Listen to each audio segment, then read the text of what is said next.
गौरव, लोगों में नाराजगी साफ तौर पर देखने को मिल रही है, लेकिन पुलिस प्रशासन की तरफ से क्या कुछ कहा जा रहा है इस पूरे मामले में? एफआईआर हालांकि हुई है। देखिए, बिल्कुल आपको बता दें, फर्जी आधार के मामले में आज एफआईआर हो गई थी, लेकिन आपको बता दें जिस तरह से प्रदर्शन तूल पकड़ता जा रहा है, पहले शांतिपूर्वक प्रदर्शन था और उसके बाद लगातार जो पुलिस ने इनको समझाने का प्रयास किया, उसके बाद तोड़फोड़ कर दी गई। कई पुलिस की गाड़ियां हैं जो क्षतिग्रस्त की गई हैं। इस वक्त हम मौजूद उसी गांव से हैं और आपको जो स्पॉट है जहां पर प्रदर्शन कर रहे लोग बैठे, तो वहीं पर हम आपसे कुछ देर में आपको तस्वीरें दिखाएंगे। साफ तौर पर शांतिपूर्वक जो प्रदर्शन था वो चल रहा था, उसके बाद वहां पर जो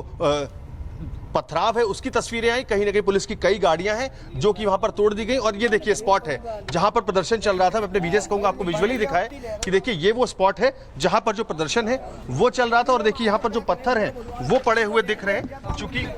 साफ तौर पर इसी जगह पर यहीं से वो गांव का रास्ता है वो था और देखिए ये जो पत्थर है ये यहाँ पर पड़े दिख रहे हैं। यहीं पर पुलिस की जो गाड़ियां थी वो यहाँ पर लगाई गई थी इन लोगों को रोकने के लिए। देखिए ये जो पत्थर है ये पथराव हुआ था इसी जगह पर और जो पुलिस की गाड़ियां थी उनको तोड़ा गया था अब से कुछ देर पहले, चूंकि ये रास्ता है जो कि गांव के लिए जाता है और यहीं पर जो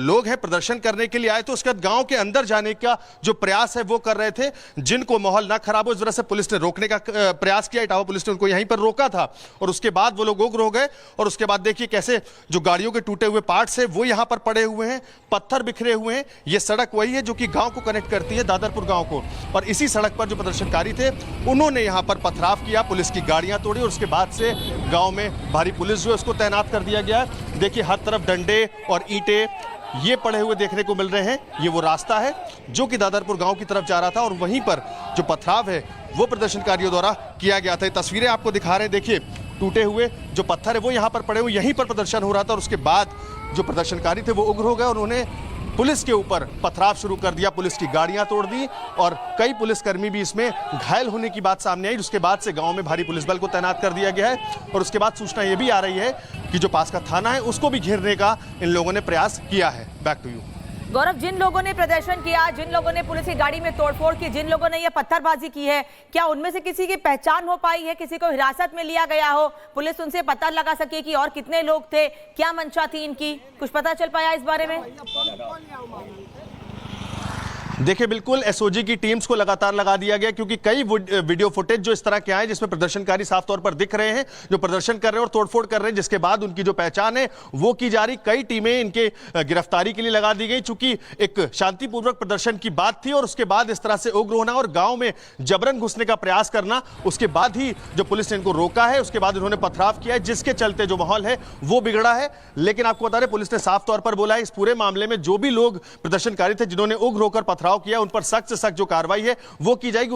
उनकी पहचान के लिए जो वीडियो फुटेज है वो पूरी तरह से खंगाले जा रहे हैं, एक एक की आइडेंटिफाई की जा रही है कि कौन लोग थे और इनको किसने भेजा था, क्यों यहां पर आकर उग्र हुए। साफ तौर पर जो इटावा की पुलिस है वो इस पूरे मामले में सख्त कार्रवाई करने की बात करी, चूंकि कल जिस तरह से मुख्यमंत्री योगी आदित्यनाथ ने भी इस पूरे मामले में संज्ञान लिया था और यहां के जो अधिकारी थे उन पर साफ तौर पर फटकार लगाई थी कि कैसे इस पूरे मामले में ढीला रवैया दिख रहा है। उसके चलते ही आज देखिए सुबह एफआईआर होती है और उसके बाद अब जो प्रदर्शनकारी हैं एफआईआर के बाद से उग्र होते हैं और पुलिस की गाड़ियों पर पथराव कर देते हैं।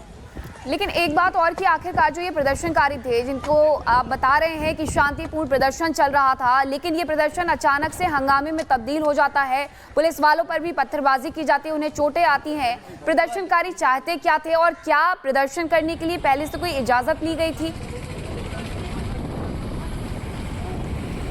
देखिए बिल्कुल पुलिस के मुताबिक किसी ने भी कोई ज्ञापन नहीं दिया था पुलिस को और कोई भी सूचना प्रदर्शन की नहीं थी, लेकिन जब तक हाईवे पर प्रदर्शन ये जारी था पुलिस ने इनको समझा बुझाकर वहां से हटाने का प्रयास किया था और उसके बाद फिर एक बार इनकी जो भीड़ है वो उग्र होती है और उसके बाद गांव की तरफ कूच करने लगती है। दादरपुर गांव जहां पर जो कथा थी वो हो रही थी जिसके दौरान ये पूरी घटनाक्रम होती, उसी गांव की तरफ ये लोग कूच करते हैं जिसके बाद पुलिस इनको रोकने का प्रयास करती है और उसके बाद पुलिस से इनकी झड़प होती जिसके चलते जो पथराव है उसकी तस्वीरें देखने को मिलती है। देखिए तस्वीरों में आपको दिखा रहे हैं किस तरह से भारी मात्रा में जो पत्थर हैं वो रोड पर देखने को मिल रहे हैं, टूटे हुए पत्थर हैं, कई गाड़ी के पार्ट्स हैं जो कि यहाँ पर टूटे हुए दिख रहे हैं, कांच टूटा हुआ है। तो ये तस्वीरें हैं दादरपुर गांव की जो सड़क है जो यहाँ से कनेक्ट करती महज आधा किलोमीटर दूर पे ही यहाँ से गाँव है, वहाँ पर ये लोग जाने के लिए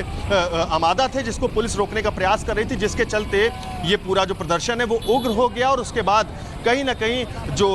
ये प्रदर्शन था जो उग्र हुआ उसको नियंत्रण में स्थिति को करने के लिए फिर उसके बाद पुलिस ने इन पर जो कहते हैं पुलिस से तीखी झड़प हुई। उसके बाद पुलिस ने आगे बढ़कर जब इनको दौड़ाया, खदेड़ा है, तब ये लोग यहाँ से भागे हैं। फिलहाल थाने को घेरने की जो बात है उसकी भी सूचना सामने आ रही है। प्रदर्शन कहीं ना कहीं उग्र होता जा रहा है, लेकिन जहां इस पूरे मामले में हमने एक तरफ गांव वालों से बात करी तो उनका साफ तौर पे कहना था ये मामले को जो जाति का एंगल है वो दिया जा रहा है, जबकि ये मामला सिर्फ और सिर्फ जो छेड़छाड़ है और बदसलूकी है उसका था। उनका किसी तरह से कोई भी विरोध प्रदर्शन इस चीज को लेकर नहीं था कि जो इनकी जाति है वो यादव है और इनको रामकथा जो है वो नहीं कहनी चाहिए। उनका साफ तौर पे कहना है कि पूर्व में भी कई ऐसे कथावाचक आए जो कि अन्य जातियों से थे, उन्होंने यहाँ पर आकर कथाएं भी कही जिसका कोई विरोध प्रदर्शन नहीं हुआ। लेकिन फिलहाल जो छेड़छाड़ की बात है उसको लेकर के जो गांव वाले थे वो उग्र हुए थे, जिसके बाद इस पूरी जो घटनाक्रम है वो होता है। और अब उनका कहना है कि इस पूरे मामले को जाति का एंगल दिया जा रहा है कहीं ना कहीं, जो बिल्कुल भी सही नहीं है,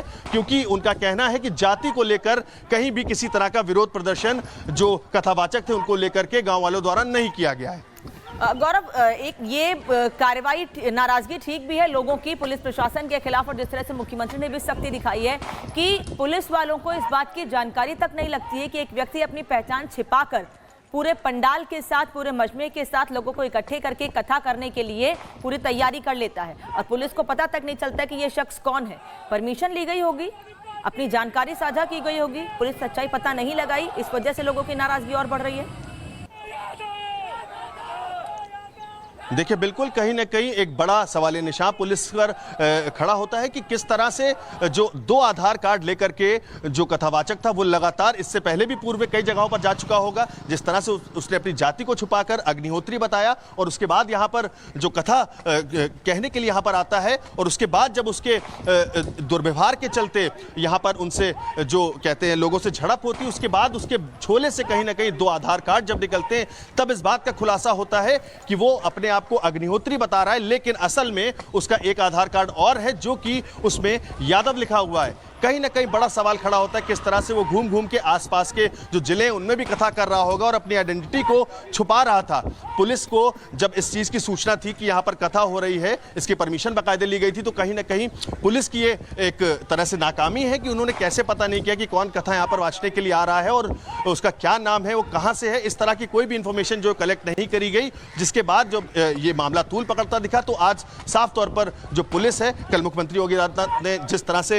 इटावा पुलिस है उसको काफी फटकार लगाई है कि कैसे इस पूरे मामले में जो जाति का एंगल है वो निकलकर अब सामने आता दिख रहा है। कहीं ना कहीं इस पूरे मामले में गांव वालों का भी ये कहना है कि ये मामला सिर्फ और सिर्फ दुर्व्यवहार का था, जिसके चलते हम लोगों ने उसका विरोध किया था कि आप इस तरह का दुर्व्यवहार हमारे यहाँ की महिलाओं से नहीं कर सकते हैं, इस तरह का आरोप लगा था। लेकिन अब इस पूरे मामले को जाति का एंगल दे दिया गया और कहीं ना कहीं यहाँ पर एक तरह से जिक्र भी कर रहे हैं कि इस पूरी घटना को कहीं ना कहीं जाति का रंग देने की कोशिश की जा रही है। पूरा जो मामला था वो महिलाओं के साथ बदसलूकी की गई थी, जिस पर नाराजगी जाहिर करते हुए वहां के लोगों ने बदसलूकी की और इसे लेकर के उन्हें भी कड़ी सजा मिली, उन पर भी केस हुआ। आप नजर बनाए रखिएगा। बहुत शुक्रिया आपका तमाम जानकारी के लिए।